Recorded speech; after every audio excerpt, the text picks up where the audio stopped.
Lawson e Durham já estão com as horas contadas na Fórmula 1. Tsunoda vai para a Red Bull. Será que a gente precisa ter medo do domínio da McLaren? E a Ferrari? Por que ela teve carros banidos e foi mal na corrida principal, mas foi bem na corrida sprint? Essas são algumas perguntas que eu vou responder para vocês a partir de agora, neste vídeo com esse formato que eu comecei na semana passada. Eu acho que alguns de vocês gostaram bastante. Então cá estou eu para o segundo e espero que continue gostando para fazer o terceiro. Eu sou o F, bem-vindos a mais um vídeo meu aqui. Falo de Fórmula 1 todos os dias. Para você que é novo, se inscreva aqui nesse canal, e para você que está vendo esse vídeo, clica aqui no like para divulgar esse vídeo para mais pessoas. E a primeira pergunta é: por que Lewis, Leclerc e Gasly foram desclassificados? No final de toda a corrida, as equipes têm que prestar contas de que seus carros estavam dentro do regulamento.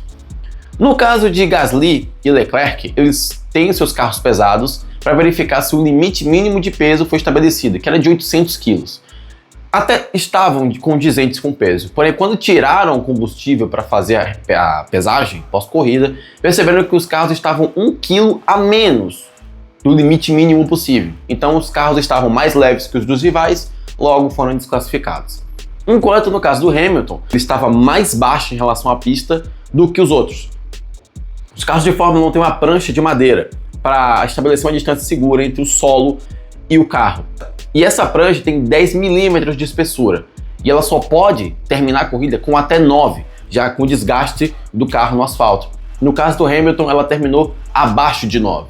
Então, estava fora das regras, por isso que eles foram desclassificados. Tanto Leclerc e Gasly por causa do peso, e no caso do Hamilton por causa da prancha mesmo. Mais um dia da Ferrari deixando os torcedores assim. Inclusive, é a segunda vez que Leclerc e Hamilton são desclassificados por essas condições. É até irônico o que aconteceu na China. Não quero que troquem o Tsunoda e o Lawson de lugar por dois motivos. O Tsunoda não merece ser amaldiçoado pelo cargo de segundo piloto da Red Bull, e é muito legal ver o Bortoleto terminando à frente de uma Red Bull nos quadros. Tá aí o comentário. Eu não posso colocar o arroba nem a foto aqui, porque assim, não pode, tá, gente? Mas eu gostaria muito de acreditar a pessoa. Vamos lá, o Lawson começou mal na Red Bull, mas será que na segunda corrida já é justificável que ele seja trocado, que ele seja mandado de volta para Racing Bulls? Eu tô vendo uma galera falando que o Lawson deveria ir para Racing Bulls porque o carro de lá é mais rápido, ele se adaptaria melhor. Enquanto isso, o próprio Tsunoda falou que não, se for para ele ir para Red Bull no GP do Japão, ele vai, o carro de lá é rápido sim. A grande questão é, será que a Red Bull vai realmente fazer essa troca? Porque, em tese, o Tsunoda não foi considerado pela equipe para ser segundo piloto no ano passado. Vai ser considerado agora? E no caso do Lawson, ele nunca tinha corrido nessas duas pistas anteriores. No Japão ele já correu. Será que agora viria a melhor chance? E já emendando com o Durham, aí eu acho que se o Colapinto entrar na Alpine, pode dar uma sacudida no Gasly para ele acordar da vida igual o Albon. O Colapinto entrou na Williams, o Albon melhorou. E o Colapinto pode entrar na Alpine para dar uma sacudida no Gasly. O Gasly tomou de graça aqui. O Durham, ele subiu no lugar e a gente tá só olhando para cima, esperando o que vai acontecer. E eu tô um pouco preocupado, não só eu, mas ele também. A gente viu no GP da China que ele tava com uma pressão lá em cima, que ele tava se jogando nas curvas, tentando ultrapassar alguém para mostrar serviço para a equipe. Só que eu acho que essa guerra, eu acho que essa batalha já foi vencida pelo outro lado, no caso o Briatore e o Colapinto. Eu não acho que o Gasly precise do Colapinto, eu acho que eu falo Durham, né? Eu não acho que o Gasly precisa do Durham ou do Colapinto para acordar. É porque o carro é ruim mesmo, tá, gente? A Alpine tá 100 pontos. Inclusive, tiveram que atualizar a asa e piorou a situação. Mas é a Alpine, né? Ela pode surpreender todo mundo. O que me preocupa em relação ao Durham é o seguinte. O Briatore, você pode falar que ele é um vilão, que ele é um mocinho, você não vai falar. Você pode falar que o Briatore é um vilão, que o Briatore é isso e aquilo, mas uma coisa você não pode negar, o Briatore é esperto.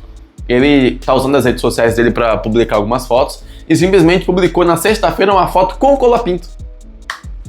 Nesse contexto inteiro. Ele só publicou, galera, treino livre, foto do Colapinto, com ele. O recado foi dado e inclusive foi antes da batida com o Bortoleto, eu acho. Porque se foi depois, é um recado bem óbvio também. E enquanto a gente comenta uma possível troca de lugar entre Tsunoda e Lawson, saída de Durham, entrada de Colapinto por lá, ainda surgiu um novo rumor, dizendo que a Red Bull estaria negociando com a Alpine a liberação do Colapinto. Não se surpreende se até mesmo isso acontecer também. Não se surpreendam se alguns pilotos já trocarem de lugar na terceira corrida, ou na quinta. No caso do Durham, seria mais ou menos essa. No caso do Lawson, parece que está mais próximo do que a gente imagina. Mas por enquanto é só rumor, tá? Por enquanto. Como a Ferrari foi tão mal mesmo depois de vencer a sprint?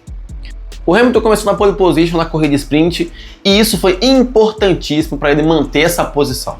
E aí você diz, pô, mas não é óbvio, quem larga na frente tem vantagem. Sim, mas no caso da pista da China, nesse contexto atual, é até mais. Isso porque o asfalto era novo e os pneus teriam uma tendência maior à degradação. E como o Hamilton largou de cara para o vento, ele teve ainda mais essa vantagem. Porque os carros que estavam atrás, além de terem dificuldade natural de seguirem os outros um atrás do outro, ainda tinha um problema. O carro da frente produzia ar sujo para o carro de trás. E esse ar sujo aumentava a degradação de pneus. Por isso que o Verstappen começou bem a corrida, bem atrás do Hamilton, e logo depois começou a cair que nem um dominó.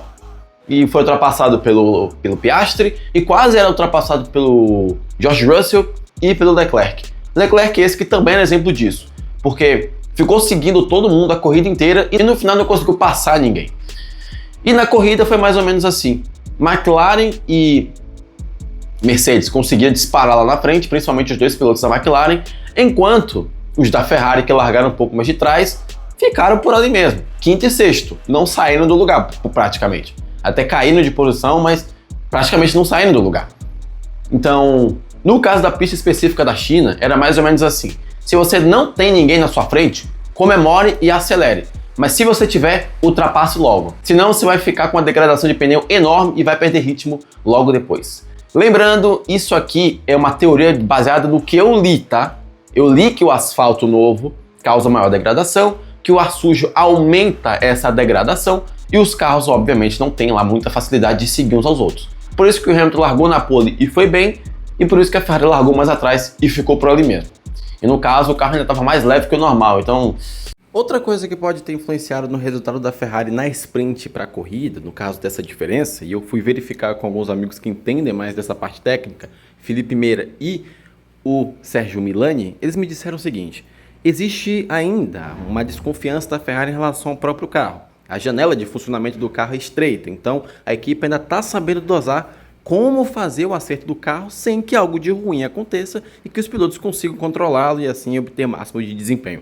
Talvez tenha sido por isso também que aconteceu o que aconteceu no pós-corrida. A equipe foi desclassificada por estar com o carro abaixo do peso e às vezes até mais baixo em relação ao asfalto.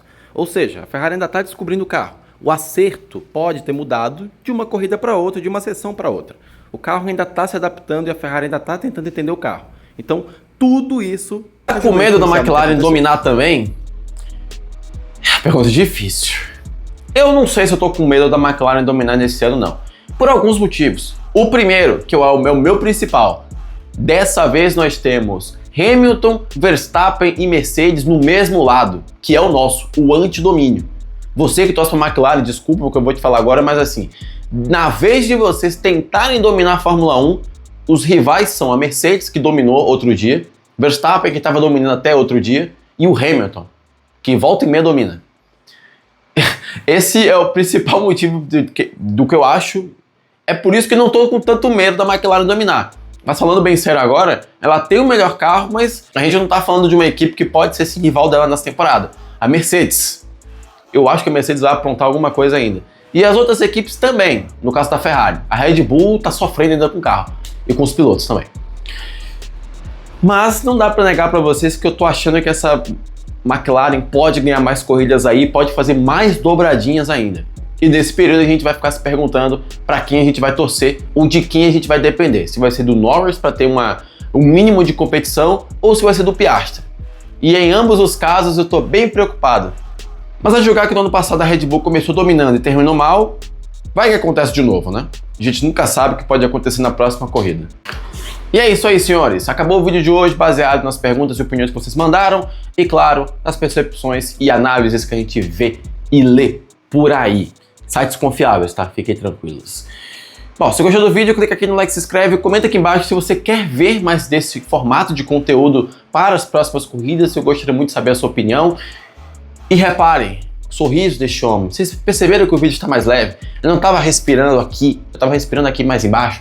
Sabe por quê? Porque eu consegui dormir. Eu dormi bem, né? Acabou o final de semana de corrida de madrugada, vai ter nas próximas, mas ainda assim eu consegui dormir, gente. Eu consegui dormir. Até o próximo vídeo.